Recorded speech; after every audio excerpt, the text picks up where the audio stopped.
Hello everyone, कैसे हो आप लोग। आईडीबीआई बैंक में उन्होंने अपना एक एडवर्टाइजमेंट नंबर 12/2024-25 निकाला है, जिसमें उन्होंने जूनियर असिस्टेंट मैनेजर की पोस्ट निकाली है। तो आप देख सकते हैं यहाँ पे उन्होंने लिखा है कि जूनियर असिस्टेंट मैनेजर की पोस्ट है, ग्रेड ओ लिख रखा है। ठीक है, तो अगर आप एलिजिबिलिटी क्राइटेरिया पूरा करते हैं और एग्ज़ाम अच्छे से देते हैं और उसमें भी पास होते हैं तो आपको जूनियर असिस्टेंट मैनेजर की पोस्ट दी जाएगी। तो सबसे पहले इन्होंने वैकेंसीज़ के बारे में बताया है कि वैकेंसीज़ कितनी है। तो पहले उन्होंने कहा है कि क्वालिफ़िकेशन क्या है, ग्रेजुएट होना चाहिए किसी भी डिसिप्लिन में, किसी एक रिकॉग्नाइज्ड यूनिवर्सिटी से। एज उन्होंने बताई है कि एज मिनिमम 20 होनी चाहिए और मैक्सिमम 25 तक जा सकते हैं। यहाँ पे उन्होंने स्टार बताया, क्योंकि कुछ कैंडिडेट्स हैं जैसे SC ST OBC PWD ex serviceman, उनको रिलैक्सेशन दी जाती है एज में। उसी तरह जो डेट है इन्होंने ऑनलाइन टेस्ट की वो भी बता दी है। यहाँ पे टेंटेटिव डेट बताइए कि मतलब अप्रैल 6 2025 को एग्ज़ाम हो सकता है। टेंटेटिव है मतलब चेंज हो सकती है डेट।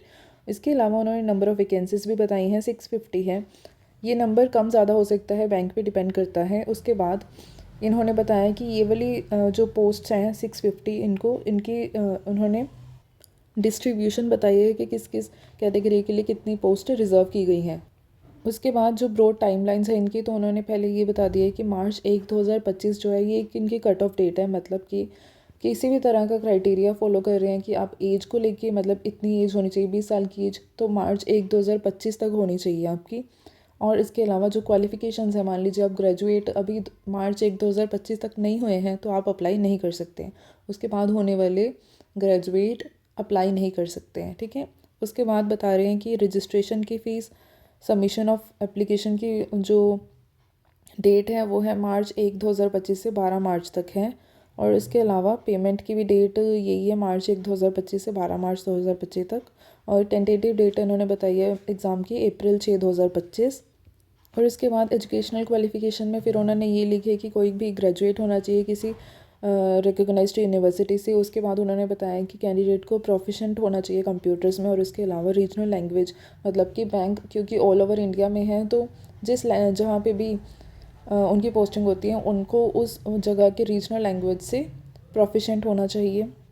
इसके बाद इन्होंने एज रिलैक्सेशन का क्राइटेरिया बताया कि किन किन कैटेगरीज़ के लिए कितनी कितनी एज रिलैक्सेशन है। जैसे कि स्केड्यूल्ड कास्ट या स्केड्यूल्ड ट्राइब के लिए 5 साल की है, OBC के लिए 3 साल की है, बेंचमार्क डिसेबिलिटी वाले पर्सनस के लिए 10 साल की है। तो ये सारे क्राइटेरिया बताया इन्होंने। इसके बाद उन्होंने बताया कि एप्लीकेशन फ़ीस और पोस्टल चार्जेस मिला के क्या फ़ीस भरी जाएगी। सबसे पहले उन्होंने बताया कि जो SC ST और PWD कैंडिडेट्स हैं उनके लिए सिर्फ इंटीमेशन फ़ीस है जो कि है 250 रुपये। और जो बाकी कैंडिडेट जो सब बाकी बच गए उनके लिए application fees plus intimation fees दोनों भरवाई जाएगी और वो है 1050 रुपये। इसके बाद उन्होंने सारा प्रोसेस बताया कि किस तरह से आपने अप्लाई करना है। तो सारा प्रोसेस आप पढ़ सकते हैं यहाँ पे। फिर से उन्होंने फ़ीस स्ट्रक्चर बताया, एप्लीकेशन की जो रजिस्ट्रेशन का प्रोसेस है वो सारा बताया। और उन्होंने कहा है कि कहाँ जाके आप अप्लाई कर सकते हैं। तो ये उन्होंने अपनी वेबसाइट लिखी है idbibank.in, यहाँ पे जाके आप अप्लाई कर सकते हैं। इसके बाद ये सारा प्रोसेस चल रहा है। और फिर उन्होंने पेमेंट मेथड बताया कि ऑनलाइन फ़ीस ही भरी जाएगी, कोई भी ऑफलाइन मेथड नहीं है यहाँ पे। इसके बाद इन्होंने बताया कि जो भी आपके क्राइटेरिया, जैसे एज का क्राइटेरिया, तो उसके लिए सपोर्टिव डॉक्यूमेंट्स कौन कौन से होने चाहिए, कौन कौन से हो सकते हैं। तो अगर आपके पास 10th का सर्टिफिकेट या जो 12th क्लास का सर्टिफिकेट है या स्कूल लिविंग सर्टिफिकेट है, बर्थ सर्टिफिकेट है, तो इन सब में जो एज मेंशन की जाएगी वो मानी जाएगी आपकी एज। उसी तरह एजुकेशनल क्वालिफिकेशन का क्राइटेरिया इन्होंने बता दिया है। फिर कास्ट का भी इन्होंने बताया है। ये सारे क्राइटेरिया आप पढ़ सकते हैं। उसके बाद सिलेक्शन प्रोसेस उन्होंने बताया है कि सिलेक्शन प्रोसेस में उन्होंने बताया सबसे पहले एक ऑनलाइन टेस्ट होगा जो ऑब्जेक्टिव नेचर का होगा।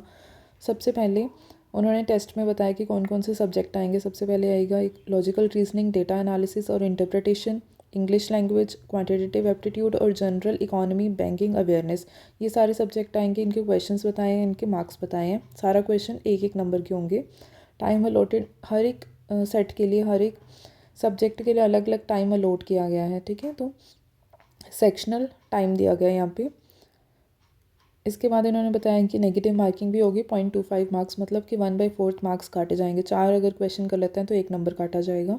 सेक्शनल टाइमिंग होगी जिसमें ओवरऑल 120 मिनट का टेस्ट है ये सारा प्रोसेस आप पढ़ सकते हैं, पढ़ लीजिएगा।